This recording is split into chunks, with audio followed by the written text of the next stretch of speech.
Welcome back to my classes. आज Ritika ma'am classes में हम एक बहुत ही इंपॉर्टेंट सेल ऑर्गेनल के बारे में बात करने वाले हैं and that is mitochondria, the very famous power house of the cell कह लो, या फिर आप इसको पावर बैंक कह लो, या फिर आप इसको एनर्जी बैंक कह लो, कुछ भी। क्यों? क्योंकि ये आपको बहुत सारा एनर्जी देता है। So mitochondria is the most important cell organelle in your body, या यूं कह लो आपके सेल के अंदर है। अब ये ऑर्गेनल क्या चीज़ है? Organelle is nothing but it is an organ like inside your cell, और इसका काम बहुत ही स्पेसिफिक होता है। He has a very specific job. ये अपना काम बहुत ही ज़्यादा पर्टिकुलरली करता है, ठीक है। So the cell's tiny mighty power house. अब इसको एक बहुत ही अच्छा टाइटल दिया गया है, power house of the cell, है ना। पूरा बचपन में आप सुनते ही आते हैं ना, power house of the cell, energy bank या फिर पावर बैंक। अब ये एनर्जी बैंक है, अगर this is your mitochondria here, if mitochondria is your energy bank, तो हम बैंक में कुछ तो स्टोर भी करते हैं ना, पैसे। So ATP is the form of energy that is used and this ATP is known as energy currencies. Okay, this is known as energy currency. क्यों? क्योंकि अगर आपको कोई काम कराना है या आपको कुछ लेना है तो क्या पैसे नहीं देते हो, है ना। तो ऐसे ही अगर आपको भी एनर्जी चाहिए तो आपको एनर्जी खर्च करने के लिए कुछ तो चाहिए ना। So ATP comes in picture. Now what is this ATP? ATP is adenosine triphosphate. अब ये एडिनोसाइन ट्राइफॉस्फेट क्या है? Full form of your ATP, and ATP is nothing but your energy currency, जो आपको एनर्जी देता है। अब ये आता कहाँ से है? It comes from a very high level type of cellular respiration called oxidative phosphorylation. phosphorylation। तो इसको थोड़ा ध्यान रखिए, ये बड़ा ही important high level cellular respiration है, जहाँ पे आपका फाइनली एटीपी बन जाता है, ठीक है ना। So we are going to move forward here and today we are going to see how biology gets extraordinary, है ना। तो अपनी बुक और पेंसिल या पेन जो भी है अपने हाथ के नीचे रखिएगा, बिकॉज आप यहाँ आज के क्लास में बहुत कुछ नया सीखने वाले हो। Okay, so let's get started and yeah mind you, this is your real mitochondria, how it actually looks. तो आप ये सारे इसके ऑर्गेनल्स, स्ट्रक्चर्स वगैरह आप आगे देखने वाले हैं। Now meet the cell's energy factory. सीधी सी बात है, ये तो एनर्जी फैक्ट्री है ना। क्यों? क्योंकि ये तो हमें एनर्जी दे रहा है in the form of ATP, और एटीपी कैसे आ रहा है? ऑक्सीडेटिव फॉस्फोरिलेशन से आ रहा है ना। नाउ इमेजिन, ये जो सेल्स है ना आपके बॉडी के अंदर, ये सब एक सिटी की तरह है, छोटे छोटी सिटी की तरह है, ठीक है। बसलिंग सिटीज में सब बहुत बिजी है अपने अपने काम में। जैसे कि आप न्यूयॉर्क में चले जाओ, या आप दिल्ली चले जाओ, मुंबई चले जाओ, है ना, या बैंगलोर आ जाओ, तो आपको लगता है ना कि हाँ यार कितने फास्ट चलते हैं ये लोग, ये सिटी कितनी फास्ट है। तो हमारी बॉडी भी ऐसी ही है, सारे सेल्स बिल्कुल एकदम बिजी सिटी की तरह है, हर कोई अपना स्पेसिफिक जॉब करते चले जा रहा है। अब जब पावर चाहिए इन सबको चलने के लिए, तो वो कौन देगा? वो तो माइटोकॉन्ड्रिया ही देगा ना। सो mitochondria is the unsung hero which keeps everything alive. Exactly, अगर माइटोकॉन्ड्रिया चला गया तो बंदा भी चला गया, ठीक है। अभी जब हम सेलुलर बायोलॉजी की बात करते हैं, हम पढ़ते हैं, तो उसमें हम हर जगह ना ये माइटोकॉन्ड्रिया माइटोकॉन्ड्रिया पूरा नहीं लिखते, we represent it as MT, small M N T. Okay, और आगे हम ये भी देखेंगे कि इसका खुद का ही डीएनए होता है, so that is called MT DNA. Okay, MT here stands for mitochondria and it has its own genetic material that is DNA. Before talking about mitochondria, let's see there are two types of cells. हम ये जानते हैं ना, एक होता है prokaryotes, एक होता है यूकैरियोट्स, है ना। Prokaryotes just as the name says, pro का मतलब ही होता है प्रिमिटिव, यानी कि सबसे बेसिक कुछ भी, जैसे हम बोलते हैं प्रोटोटाइप, ऐसी। तो ये प्रोकैरियोटिक सेल्स बहुत ही छोटे और बहुत सिंपल होते हैं, बहुत प्रिमिटिव टाइप के होते हैं, प्रोटोटाइप जैसे हम एक ब्लूप्रिंट बोलते हैं ना, वैसे। तो इनमें जो सेल ऑर्गेनल्स होते हैं वो भी उसी की तरह सिंपल ही होते हैं, and they carry out the entire life process, जैसे कि साइटोप्लाज्म हो गया, न्यूक्लियोइड हो गया। एग्जैक्टली, यही पहचान होती है कि कोई सेल प्रोकैरियोटिक है या यूकैरियोटिक है। अभी न्यूक्लियोइड हमारी बॉडी में है कि न्यूक्लियोइड नहीं है, है ना। इंस्टेड हमारी बॉडी में तो न्यूक्लियस है। सो अगर आपको पहचानना है कुछ भी कि अगर वो सेल यूकैरियोटिक है या प्रोकैरियोटिक है, तो सबसे पहले उसका जेनेटिक मटेरियल ही देख लेना, ठीक है ना। न्यूक्लियोइड बहुत ही प्रिमिटिव ऑर्गेनिजम्स में होता है, और न्यूक्लियस हाई लेवल के ऑर्गेनिजम्स में होता है। So then next they have cell wall, metachromatic granules, ये बहुत इंपॉर्टेंट होता है। क्यों? क्योंकि इनके लाइफ प्रोसेस में हेल्प करता है। नेक्स्ट पिलाई, पिलाई is nothing but this fragments, like ये दिख रहे हैं ना, ऐसे सिर्फ छोटे छोटे बाहर आ रहे हैं, है ना। तो ये सब क्या है? पिलाई है, ये इनको वॉक में या फिर मूवमेंट में हेल्प करते हैं। Next ribosomes, the most important, जहाँ पे प्रोटीन सिंथेसिस होता है ना। और एक सेल मेम्ब्रेन जो सारे सेल को इंटैक्ट रखता है, जो बाहर के एक्सटर्नल एनवायरनमेंट से इंटरनल एनवायरनमेंट को सेपरेट करता है, ठीक है ना। अब बात आती है यूकैरियोटिक सेल्स में। अब यूकैरियोटिक सेल्स क्या है? ये हाई लेवल के ऑर्गेनिजम्स हैं। क्यों? क्योंकि यहाँ पे इनका जो सेल स्ट्रक्चर है या फिर सेल ऑर्गेनल्स बहुत ज्यादा स्पेशलाइज्ड है। जैसे ये देखिए, साइटोप्लाज्म तो ऊपर भी था, चलो नीचे भी देख लिया। अब हमने एक बड़ी इंपॉर्टेंट चीज देखी थी, है ना, वो न्यूक्लियोइड थी। और यहाँ पे क्या आता है? यहाँ पे आता है न्यूक्लियस, है ना। ये आपका न्यूक्लियस है जो सेंटर पार्ट में है, which is known as the CEO of the cell. Nucleus is called the CEO of the cell because ये सारे कोऑर्डिनेशंस को अपने साथ देखता है। ओके, और इसमें से सबसे ज्यादा इंपॉर्टेंट क्या है? यहाँ पे होते हैं रेटिकुलम्स, एंडोप्लाज्मिक रेटिकुलम्स, जिनका बहुत इंपॉर्टेंट काम होता है ना। ये भी दो टाइप के होते हैं, एक होता है स्मूथ और एक होता है rough. Rough and smooth endoplasmic reticulum ये बिल्कुल ऐसा है जैसे कि मान लीजिए आपके पास एक स्लाइम है ना, स्लाइम देखा है आप लोगों ने, तो स्लाइम है, अगर स्लाइम पे एकदम प्लेन सिंपल है तो how it is to touch, it is very slimy and smooth to touch. Imagine कीजिए इसी स्लाइम को मैं उठा के थर्मोकोल बॉल्स में फेंक दूंगी, तो उसके ऊपर क्या हो जाएगा, सारे थर्मोकोल बॉल्स चिपक जाएंगे। And that's how endoplasmic reticulum also looks like under microscope. इनके ऊपर छोटे छोटे बीड्स जैसे होते हैं, तो उससे क्या लगता है ना, स्ट्रक्चर की बहुत ज्यादा रफ हो चुका है, तो वो होते हैं rough endoplasmic reticulum. Next ribosomes, the most important ones, जहाँ पर प्रोटीन सिंथेसिस होता है। Next nucleolus. अभी न्यूक्लियोलस क्या है, यहाँ देखिए, एक है ये न्यूक्लियस जहाँ पर इसका डीएनए और सारा जेनेटिक मटेरियल्स है। न्यूक्लियस के अंदर ही एक और स्ट्रक्चर है, उसी को हम न्यूक्लियोलस कहते हैं। Okay, inside the nucleus is your nucleolus that guides the entire cell. Next है गोल्गी कॉम्प्लेक्स और गोल्गी apparatus। ये बहुत ज्यादा इंपॉर्टेंट है क्योंकि ये अमेजोन की तरह काम करता है। पैकिंग, डिस्ट्रीब्यूशन करना, लेके जाना, सेल के अंदर लाना, सेल के बाहर लेके जाना, ये गोल्गी कॉम्प्लेक्स का काम होता है। And next again cell membrane, जो आउटसाइड एनवायरनमेंट को इनसाइड एनवायरनमेंट से सेपरेट करता है। ये तो हो गई प्रोकैरियोट्स और यूकैरियोट्स की बात, है ना। अब इसी के बेस पे भी इनका माइटोकॉन्ड्रियल डीएनए भी होता है। Okay, now how actually are this mitochondria. सबसे पहली बात तो ये हमेशा ऑन रहते हैं, हमेशा ही एनर्जी प्रोवाइड करते रहते हैं, they never stay constant, they keep working tirelessly 24/7 ये काम ही करते रहते हैं। क्यों? क्योंकि अगर इन्होंने काम करना बंद कर दिया, the entire organism goes dead, और there might be some sort of sickness, diseases आ सकती है, या मतलब you know there will be a very bad interruption in the energy of the body and also in the life processes. These are very essential for you, life cannot exist without them. Imagine कीजिए आप एक city में है, city में से एकदम से electricity supply जो है कट ऑफ हो गई, कितनी मुश्किल हो जाएगी ना लाइफ। तो बिल्कुल माइटोकॉन्ड्रिया भी ऐसी है, अगर ये एनर्जी नहीं देंगे then survival and sustenance will become very hard for the living organism. Next it is ubiquitous. Ubiquitous मतलब ये हर जगह पाए जाते हैं, it is found in nearly every eukaryotic cell। अब ये देखा था ना हमने यहाँ पर eukaryotic cell, यूकैरियोटिक ऐसा सेल जो हाई लेवल के हैं, प्रोकैरियोट्स कैसे हैं, वो लो लेवल के सिंपल बेसिक से क्या है, लिविंग ऑर्गेनिजम्स है, ठीक है ना। The tale of two membranes. अभी टू मेम्ब्रेन्स यहाँ पर क्यों मेंशन किया है मैंने, क्योंकि जो माइटोकॉन्ड्रिया होता है it has a very beautiful two layers like this, inner layer and the outer layer, या फिर इनर मेम्ब्रेन बोल लो या फिर आउटर मेम्ब्रेन बोल लो, ठीक है ना। इसकी दो वॉल्स होती है, इट हैज टू वॉल्स और to membranes, the inner, sorry the outer and the inner, ठीक है ना। Next look at this, the outer membrane, smooth protective barrier controls every entry and exit of the molecules। बिल्कुल एक semi permeable membrane की तरह। और अगर आपने कभी इसका एक हाई डिफाइंड वर्जन देखा है, या high defined you know, if you have seen high defined resolutions of this particular mitochondria, तो आप ये भी देखेंगे कि ये जो इसका आउटर लेयर होता है ना, ये थोड़े थोड़े गैप्स छोड़ के चलता है, and these are known as porins. ये पोरिन्स ही हेल्प करता है टू अलाउ समथिंग इनसाइड और go outside. Okay, next you have inner membrane, वही दो वॉल्स है ना, दो मेम्ब्रेन्स हैं, highly folded into cristae. What are this cristae? Cristae are the most beautiful infoldings like this. इससे क्या होता है ना, इसका सरफेस एरिया बढ़ जाता है फॉर अब्जॉर्प्शन। ये आपने ऐसे इंटेस्टाइन्स में भी देखे होंगे ना। अब एक बात बताइए, अगर एक लेयर ऐसा है और एक और लेयर ऐसा है, तो सबसे ज्यादा अब्जॉर्प्शन किस में होगा? इसमें ही होगा ना, क्यों? क्योंकि तो फ्लैट प्लेन है। बट अगर आप इसको देखेंगे, उसको खींच लेंगे अगर, तो ये सबसे ज्यादा लेंदी हो जाता है ना, this particular type I am talking about. तो यहाँ पर अब्जॉर्प्शन कम है, वाइल यहाँ पर अब्जॉर्प्शन ज्यादा है। तो क्रिस्टे का काम भी यही है, it increases the absorption। okay, and it is the site of ATP production। अभी एकदम बिगिनिंग में देखा था ना, ATP एडिनोसाइन ट्राइफॉस्फेट, जो कैसे बनता है, ऑक्सीडेटिव फॉस्फोरिलेशन से। And oxidative phosphorylation is high level of cellular respiration, है ना। Next it increases the surface area. Exactly, जितने ज्यादा विलाई या पिलाई ऐसे जो भी बाहर आते हैं ना इसके इनफोल्डिंग्स, वो ज्यादा एरिया ऑफ अब्जॉर्प्शन क्रिएट कर देता है। Next is the matrix. Matrix क्या है? ये अंदर का पार्ट है। This matrix inside is just like a sanctum. अभी जब हम कहीं मंदिर वगैरह में जाते हैं या कोई भी होली प्लेस में जाते हैं, तो एक प्लेस सुनी होगी ना आपने ऐसे, सैंक्टम, या फिर जो गर्भगृह होता है ना, जहाँ पर बहुत शांति होती है। यहाँ क्या, यहाँ पर कोई आपको डिस्टर्ब करता है? कोई डिस्टर्ब नहीं करता। तो मैट्रिक्स भी बिल्कुल ऐसा ही है। once the materials are inside and once everything is fixed, nothing gets disturbed and it carries out its job very efficiently।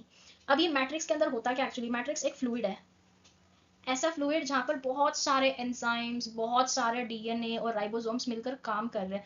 They are, to be honest, they are like a factory. A very peaceful place where all of the work is going on peacefully without any disturbance. देखो क्या होता है, जैसे यहाँ पर एक inner compartment है, यहाँ पर एंजाइम्स होते हैं, माइटोकॉन्ड्रियल डीएनए होता है और राइबोसोम्स होता है। अब हमें पता है राइबोसोम्स क्या है, it is the site of protein synthesis. जितना राइबोसोम उतना प्रोटीन सिंथेसिस होगा और उतने अमाइनो एसिड्स बनेंगे, उतना ही स्मूथ फंक्शनिंग होगा। माइटोकॉन्ड्रियल डीएनए मैंने बिगिनिंग में ही बोला है। अब हम इसको लिखेंगे empty DNA which means mitochondrial DNA. Now you should be aware about this. Mitochondria जो है ये एक ऐसा सेल ऑर्गेनल है जिसका खुद का ही एक जेनेटिक मटेरियल है, which means it doesn't have to depend so much on nucleus. It can carry out its own function. अब ऐसा क्यों है कि जेनेटिक मटेरियल इसके पास है और बाकियों के पास नहीं है? It's because there is a history behind. Mitochondria पहले एक बैक्टीरियम था। Bacterium singular, bacteria is plural. सबसे पहले तो ये एक बैक्टीरिया था। फिर क्या हुआ, जैसे एवोल्यूशन हुआ, this mitochondria and us the higher level organisms we got into touch. Okay, और फिर क्या हुआ, ये बैक्टीरिया हमारे साथ ही हमारे बॉडी के अंदर रहने लग गया। That's the reason it has its own DNA. Okay, so just be aware about this कि आप जो ह्यूमंस हो, आप खाली एक नहीं हो, आपके अंदर एक और ऑर्गेनिज्म भी पल बढ़ रहा है, which is your mitochondria. Let's see this in detail. The outer membrane is smooth and protective and it controls what enters and exists outside. ये बिल्कुल एक सिक्योरिटी गार्ड जैसा है, या कह लो सेमी परमिएबल मेम्ब्रेन जैसा है। ये गार्ड करके रखता है कि क्या अंदर आ रहा है, क्या क्या बाहर जा रहा है। It keeps a check on that. Next, inner membrane and cristae. Cristae are those infoldings जो ब्यूटीफुल सा पैटर्न बनाता है। A highly folded maze where the real magic happens. Exactly, जहाँ पर बहुत ज़्यादा absorption होने लगता है। These folds dramatically increase surface area for energy production. यहाँ पर energy production होता है किसका, ATP का होता है। The inner sanctum, वही जो मैंने बोला था, sanctum, the fluid matrix जो होता है उसका, it is packed with enzyme and has its own DNA. अब इसका DNA खुद का क्यों है, क्योंकि ये खुद ही एक living entity है। It's a entity in itself, that's the reason it has its own. Next, mitochondrion. अब ये बहुत इंपॉर्टेंट स्लाइड है आप लोगों के लिए। क्यों, क्योंकि यहाँ पे हम इसका सेल स्ट्रक्चर देखने वाले हैं। अभी माइटोकॉन्ड्रियन, कॉन्ड्रियन मतलब एक होता है, अगर ड्रिया आ गया लास्ट में तो मतलब ये प्लूरल है। Okay, now see this porin. Porin देखता है कि क्या अंदर आना चाहिए और क्या नहीं जाना चाहिए। Next, the outer mitochondrial membrane, वही देखिए कितना स्मूथ है ये, है ना, स्मूथ है और एक प्रोटेक्टिव बैरियर है ये। So porin and then translocase proteins are present here. ये देखिए, ये एक जहां पे भी लास्ट में ASE एस आ गया, वो समझिए वो क्या है, एक एंजाइम है। This is a very simple way of identifying enzymes. तो यहाँ पे क्या है, ट्रांसलोकेस, ये एक एंजाइम है। तो ये कहाँ पर प्रेजेंट होता है, ये आउटर वॉल पे प्रेजेंट होता है, ठीक है ना, translocase. It is smooth freely and permeable membrane. Next, inner mitochondrial membrane, यहाँ पर तो क्रिस्टे आएगा फिर, है ना, कि अंदर के जो इनफोल्डिंग्स है ये सारे क्रिस्टे हैं। सेलेक्टिवली परमिएबल, ये देखिए there is a difference. Okay, outer is freely permeable, कुछ भी अंदर आ जा सकता है, बट इनर का थोड़ा सा टफ है। इट इज सेलेक्टिवली परमिएबल, ये देखता है कि क्या अंदर मुझे लेना है और क्या मुझे बाहर कर देना है, ठीक है ना। See like this, something is entering inside an outer membrane will, all right, it's very easy to go in, but as soon as you enter the inner membrane, यहाँ पर ये factor decide करेगा कि क्या मुझे लेना है या नहीं। if it doesn't want, it just moves out. Okay, next, it is proteins and lipids in the ratio 1:4. this thing you need to actually understand. जो inner mitochondrial membrane होता है, यहाँ पर किसका काम सबसे ज्यादा होता है, lipids and proteins का। so see here, that's the reason you have ribosomes inside. सीधी सी बात है, जहां पर राइबोसोम्स है वहां पे प्रोटीन होना आम बात है। Next, you have cardiolipin in abundance. Again, cardiolipin, this is one of the important, materials that is inside the inner mitochondrial membrane. तो आप इसको प्लीज नोट डाउन कर लेना, क्योंकि ये सब बहुत इंपॉर्टेंट है। जैसे कि इनर मेम्ब्रेन सेलेक्टिवली परमिएबल है, दूसरा लिपिड्स एंड प्रोटीन्स का काम है यहाँ पर, तीसरा it has cardiolipin inside which is in abundance, बहुत ज्यादा होता है कार्डियोलिपिन इसके अंदर, ठीक है। Next, we have mitochondrial matrix, वही जो हमने सैंक्टम की तरह देखा था, है ना। It is jelly like substance, मतलब मैट्रिक्स का सिंपल मतलब ये होता है कि एक फ्लूइड है, और फ्लूइड क्या होता है, flowing liquid, it's called fluid. So it has the most important organs or important materials now, okay, that is proteins, DNA, RNA, ribosomes are embedded inside. ये इसके अंदर रहता है, क्या है देख लीजिए, protein, DNA, RNA and ribosome. हाँ, यहाँ पर छोटे छोटे फ्रैगमेंट्स ऑफ RNA भी होते हैं along with DNA. See this now, porin, which is an opening of mitochondria. Next you have intermembrane space. intermembrane space क्या होता है, outer membrane और inner membrane के बीच का membrane होता है intermembrane space. Next are cristae, which are infoldings. Ribosomes, the site of protein synthesis. Next you have granules, छोटे छोटे बीड्स की तरह होता है, जैसे कुछ फेस वॉश आपने देखे होंगे ना, उसके अंदर छोटे छोटे बीड्स होते हैं, ये बिल्कुल वैसा ही दिखता है। Next you have mitochondrial DNA, अब हमें पूरा नहीं लिखना तो हम कैसे लिखेंगे, mtDNA. Next you have small fragments of RNA as well, देखिए छोटे छोटे होते हैं ना, पतले पतले type. Next, this was your grand tour of your mitochondrion, कि क्या क्या होता है क्या नहीं होता है ना। फिर भी थोड़ा देख लेते हैं. It is a microscopic factory which is engineered for maximum efficiency. Exactly. Maximum efficiency is for what? For energy production. Next, Christe gives you the surface area. More surface area, more will be your good quality synthesis or good quality production of energy. Next, these dramatic folds multiply the inner membrane surface, supercharging ATP production. So जितना ज़्यादा surface area, उतना ज़्यादा ATP production भी होगा. Compact and complex. Compact and complex is just like, compare it with a laptop, like your MacBook. MacBook देखा है ना, कितना पतला होता है, कितना कॉम्पैक्ट है वो, कहीं पे भी जाकर फिक्स हो जाता है. तो बिल्कुल माइटोकॉन्ड्रिया भी ऐसा ही है. It is a fully functional energy plant packed into a space just 0.5 to 1 micrometres. जितना पतला है ना ये, उतना ही बढ़िया शानदार काम करता है ये. Next, we just saw it right, like the mitochondria has its own DNA. क्यों? क्योंकि ये पहले एक बैक्टीरिया था. It's an living entity on its own. So you should be super proud about yourself, or you should be super aware about it, that despite we being humans as a living entity on our own, we also have something inside us that is also living inside us. So matlab it's like organism into organism, है ना? It's a fun fact. Mitochondria carry their own circular mitochondrial DNA. This is very important. आज तक आपने कोई भी DNA देखा होगा, वो कैसा हेलिक्स स्ट्रक्चर जैसा होता है ना, ऐसा बिल्कुल एक सीडी जैसा होता है, स्पाइरल जैसा, है ना? This is how we have seen DNA of all types, isn't it? But this empty DNA has a different version. इसने सोचा मुझे अलग रहना है, तो इसका कैसा होता है? बिल्कुल ऐसा होता है. This is how circular DNA looks like. It's completely separate from cell's nucleus. Exactly. Nucleus का DNA अलग है और mitochondria का DNA अलग है. Okay. Now look at this. But how is it even a bacteria? इसके ऊपर ना एक एंडोसिम्बायोटिक थियरी बनी थी, ठीक है, जहां पे they literally proved that mitochondria was once a free living bacteria which was engulfed by early cells. So when evolution was happening, so the cells were also evoluting at the same time. So what happened? These cells one day they started to engulf mitochondria inside them. So what happened? They both became one single organism afterwards. Okay, I mean इनका क्या हुआ, तो ये organism को इन्होंने जगह दे दी एक बड़े ऑर्गेनिज्म ने. तो क्या हुआ? माइटोकॉन्ड्रिया और दूसरा जो एक और होस्ट जैसा मान लीजिए, तो वो दोनों साथ में रहने लगे. That's the reason it is also called the endosymbiotic theory. Symbiosis पता है ना, म्यूचुअल रिलेशनशिप, जहां पर दो डिफरेंट टाइप्स ऑफ एंटिटीज साथ में रहते हैं, है ना, विदाउट हार्मिंग ईच अदर. तो ये एंडोसिम्बायोटिक थियरी भी यही बताता है कि जो माइटोकॉन्ड्रिया है, it was once a living bacteria and then it just got engulfed inside. And the best part, this is the most interesting part.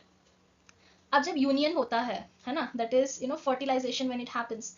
So one has to give the mitochondria, isn't it? And you know what? Mitochondria's DNA is inherited only from the mother, which means ऐसे समझिए जैसे एक sperm होता है और एक ova होता है ना, ovum. So क्या होता है? When sperm and ova they come in contact, when they have their own union, so the mitochondria of the sperm will disintegrate.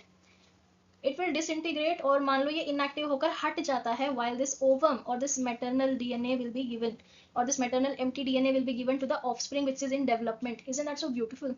तो इससे क्या होता है ना, आप एंसेस्ट्री को ट्रेस कर सकते हो कि इसके एंसेस्टर्स कैसे थे. And this is how forensic science also works.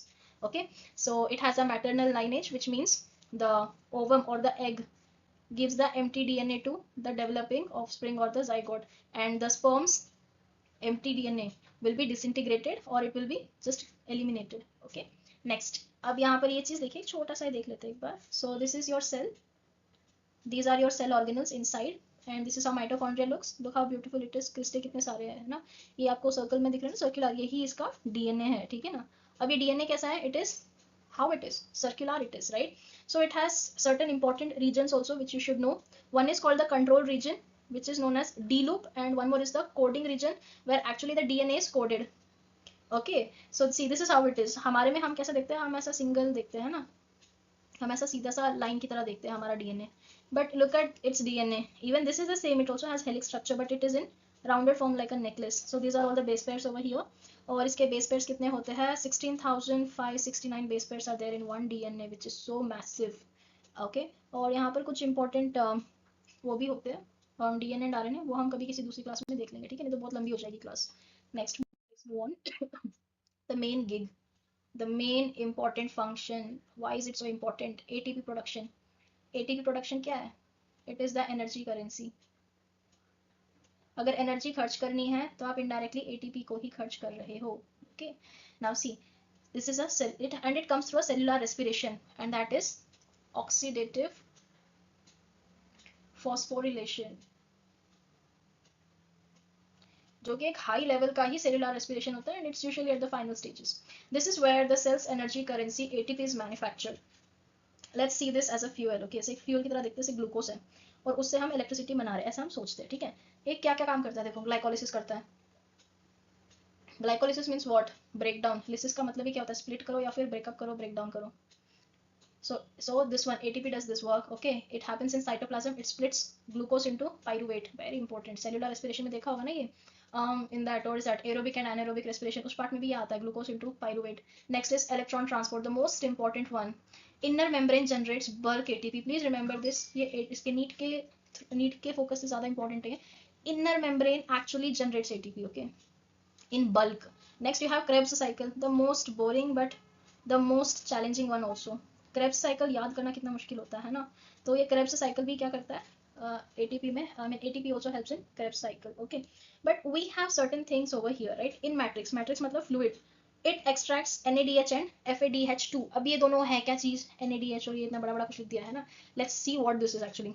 NADH stands for nicotinamide adenine dinucleotide plus hydrogen. लिख देती हूँ यहाँ पर, nicotinamide adenine dinucleotide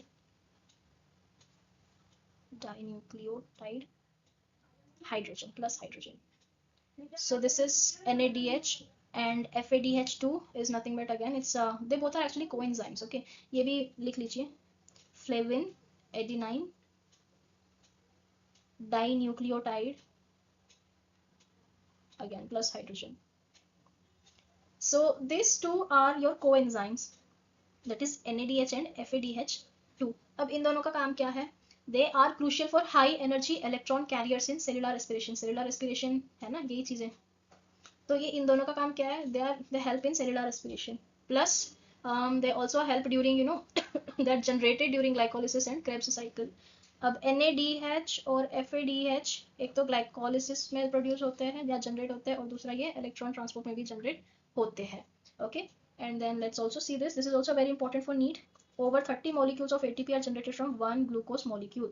So one glucose molecule will give you how many molecules? 30 molecules of ATP, which is remarkably efficient energy conversion system. मतलब imagine just one molecule is giving this much energy, then we have millions and billions of them. Imagine how much they are working efficiently just for us to stay. Next, beyond energy. अभी mitochondria का काम सिर्फ energy provide करना ही नहीं है, वो और भी कुछ अलग अलग चीजें भी प्रोवाइड करता है, जैसे कि calcium storage. Oh, can you also see this? This is how actual calcium looks. Okay, silver जैसे दिखते हैं calcium. It acts as a calcium buffer regulating crucial cell signalling pathways and muscle contraction. तो mitochondria का main काम किसमें आता है पता है? Mostly in cellular biology. अगर आप सेलुलर बायोलॉजी पढ़ रहे हो, please don't forget this topic of mitochondria. It carries a lot of weightage.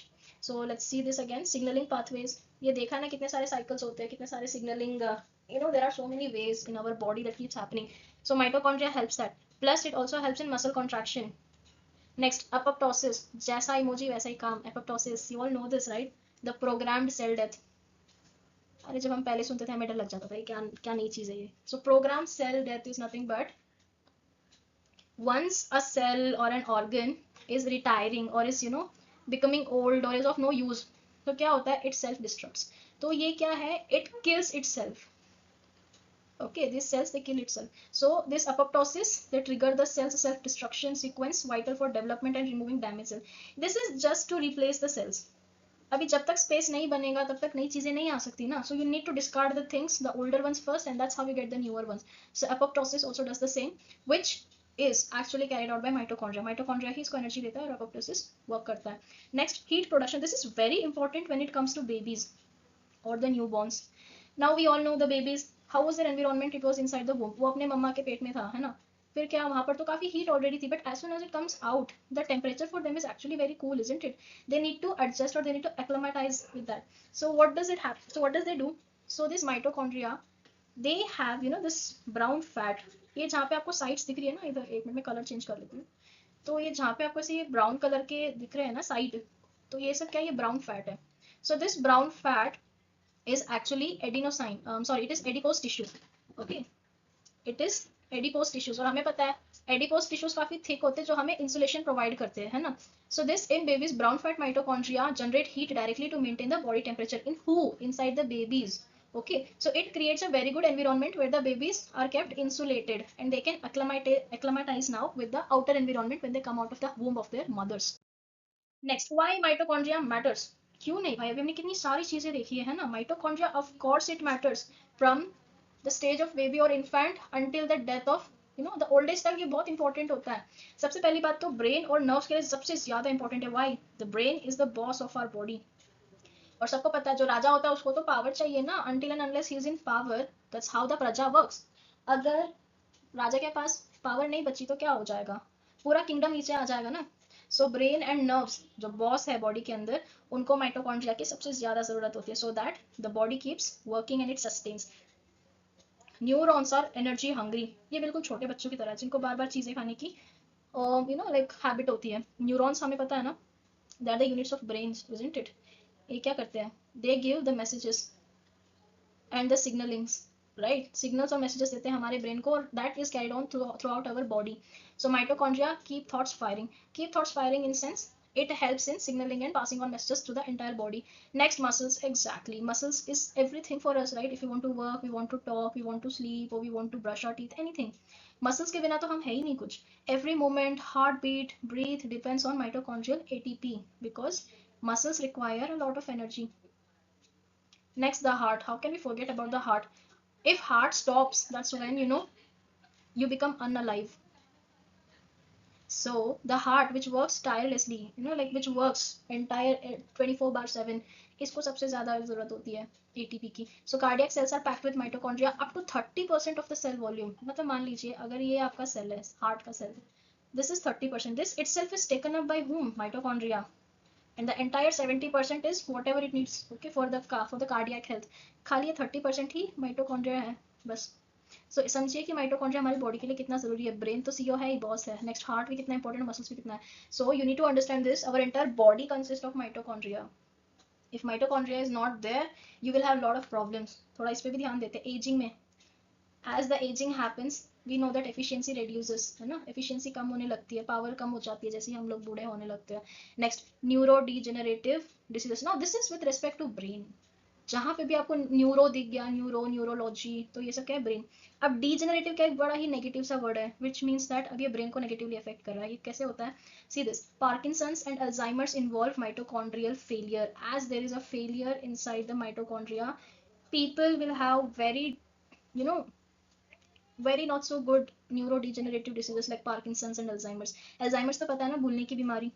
जैसे वो मूवी थी ना, which was a movie, Saiyaara, जो भी रिसेंट में आई थी. She had Alzheimer's, right? So this Alzheimer's is वो भूलने की बीमारी. तो ये माइटोकॉन्ड्रियल फेलियर से होने लगती है. Next, diabetes. डायबिटीज का कनेक्शन किससे है? इंसुलिन से है ना? सो क्या होता है, अगर माइटोकॉन्ड्रियल फंक्शन प्रॉपर नहीं है तो इंसुलिन सेक्रीशन भी क्या हो जाता है? हैम्पर होने लगता है.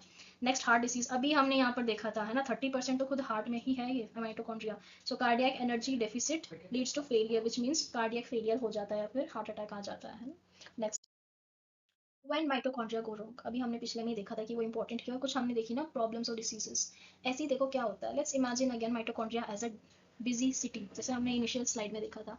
अगर सिटी के पास कुछ एनर्जी सप्लाईज हट जाए, then what will happen? A complete dysfunction will be visible, है ना? तो अगर माइटोकॉन्ड्रिया नहीं रहा, so there will be a very bad dysfunction in our body, like fatigue. fatigue क्या होता है? Tiredness. cells starve for energy, है ना? जैसे हमने न्यूरॉन में देखा था, neuron is energy hungry. So cells starve for energy. Exhaustion becomes chronic. Chronic मतलब कंटिन्यू होता रहता है. एग्जॉस्ट होने लगते हैं लोग बहुत जल्दी, टायर्डनेस होने लग जाती है. डिसीजेस, जैसे कि अभी हमने देखा था, है ना, न्यूरो डीजेनरेटिव डिसीजेस, जैसे कि पार्किंसन और अल्जाइमर्स, कितनी सारी डिसीजेस आने लगते हैं. Even this one we saw, cardiac arrest, है ना, कार्डियक अरेस्ट, ये सब भी होने लगता है, हार्ट अटैक वगैरह. So it is very crucial to have a very good healthy body.